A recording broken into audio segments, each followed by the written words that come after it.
रवीन 60 वर्षाचा होणार हे आज मला कळल्यानंतर खरं तर माझा विश्वासच बसला नाही.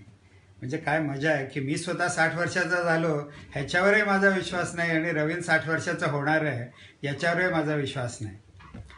बट एनिवे, रवीनबद्दल जे काही लीना बोलली की रवीन तसा अबोल, तसा फारसा कोणाच्यात मिक्सअप होत नाही, पण त्याचं एक मला ज्या दिवशी तो राजघराण्याचा जावई झाला त्या दिवशी जाणवलेला एक त्याचं आणि त्याच्या पूर्ण फॅमिलीचं वैशिष्ट्य मला आजपर्यंत लक्षात राहिलं आहे.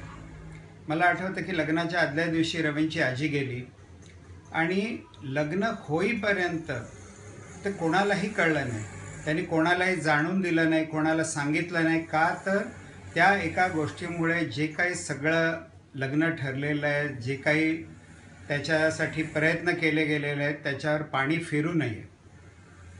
अशा खूप कमी फॅमिलीज असतील की हे एवढं घरात घडलेलं असताना देखील लग्न व्यवस्थित पार पडावं याच्यासाठी ते एवढा प्रयत्न करतील आणि त्याच्याबद्दल वाच्यताही करणार नाहीत.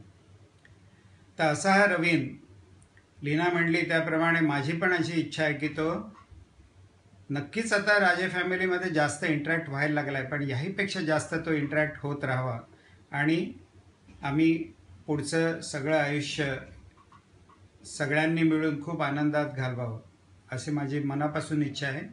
त्याच्या 60व्या वाढदिवसाला मी मनापासून त्याला शुभेच्छा देतो आणि लवकरच त्याला खूप चांगली सून घरात यावं अशी माझी शुभेच्छा देतो.